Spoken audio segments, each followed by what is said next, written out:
Indonesia tetap aman dan makanya saya udah 1 bulan tidak mau diundang ceramah. Ini kalau bukan ya Jabar ya Kohar yang ya Ibrahim ini nggak datang ya. Itu yang di Pasuruan saya sampai kemarin ditanya terus itu belum ngomong iya mau datang. Kenapa?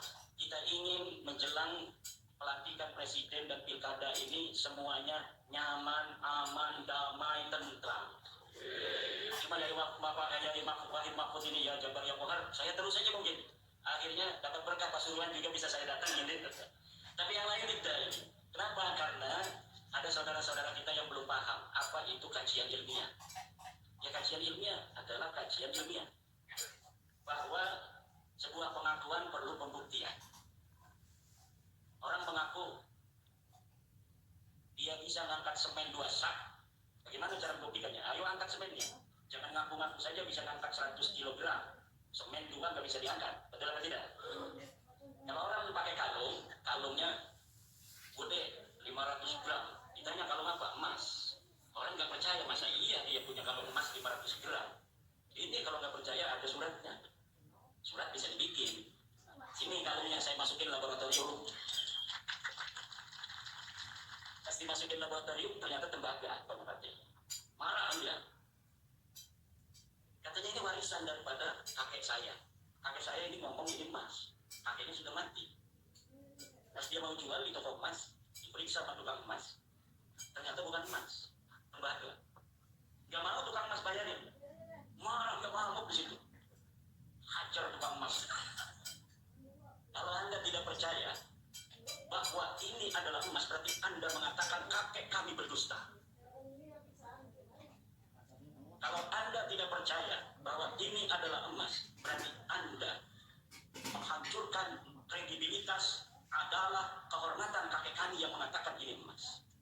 Pokoknya Anda wajib untuk percaya ini emas dan bayarin seharga emas 500 gram. Gimana ini? Kira-kira tukang emas kalau ngadepin orang begitu bagaimana? Paling begini. Silakan jual kepada yang lain. Yang mau husnuzon, nggak mau meriksa ini suratnya, kan suratnya pasti ada merek toko emas. Toko emas tahun 45 di Kebumen, namanya toko emas Saputra Rimba. Dicari di Kebumen, di pasar Kebumen. Bener nggak zaman dulu tahun 45 ada toko emas Saputra Rimba? Ternyata pas diteliti berdasarkan manuskrip kuno, foto-foto zaman Belanda, di Kebumen nggak pernah ada toko emas namanya toko emas Saputra Rimba. Wah, katanya ngomongnya di toko emas Saputra Rimba, nama toko emasnya ini pemiliknya Tom Ceng. Kata orang-orang yang di situ terus menerus sejak 45 di sini toko emas semuanya masih keluarga. Gak ada yang namanya Tom Ceng, gak ada toko yang namanya Saputra Rimba. Kalau Saputra Rimba itu Tarzan. Itu yang mau teliti. Terus, tapi walaupun ini bohong, apa namanya nih, suratnya siapa tahu isinya benar, siapa tahu ini cuma suratnya aja bohong-bohongan, siapa tahu di kalung emas benar. Akhirnya dimasukin ke laboratorium emas. Periksa, tukang emas kan punya, gampang sekali tukang emas itu untuk mengetahui itu emas asli atau palsu. Setelah diperiksa, palsu. Udah suratnya palsu, ternyata emasnya juga palsu. Lalu kita suruh bayarin seharga emas yang 1 gramnya sekarang 1.200.000. Kali 500 hampir 1 miliar, 600 jutaan. Silakan yang mau beli dengan harga itu walaupun sudah diperiksa emasnya palsu, silakan. Ada yang mudah, saya nggak perlu surat, saya nggak perlu laboratorium, saya pakai ilmu husnuzon. Ini manhajnya ketum saya. Boleh. Silakan ambil, itu emasnya bayarin 600 juta, tapi tolong jangan sampai dijual ke yang lain lagi. Karena kalau menjual ke yang lain, ini hukumnya bisa nipu. Apalagi kalau dia sudah memeriksa. Tapi masa sih bohong katanya. Walaupun udah diperiksa ini emas palsu, bisa jadi emas zaman dulu dengan zaman sekarang beda katanya. Bisa jadi mesinnya yang salah, disalahin mesinnya. Tapi mesin ini waktu ngejajal yang lain bener.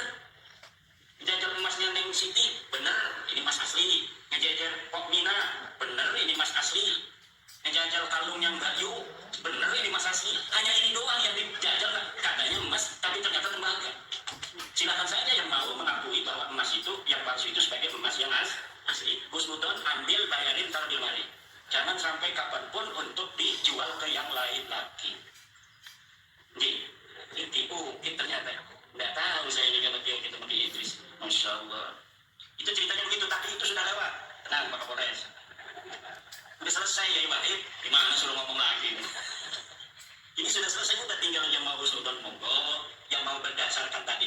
yang memeriksa di pasar Kebumen yang sudah tidak ada toko Saputra Rimba tuh, dan sudah dimasukkan ke laboratorium ternyata ini bukan emas, ya monggo.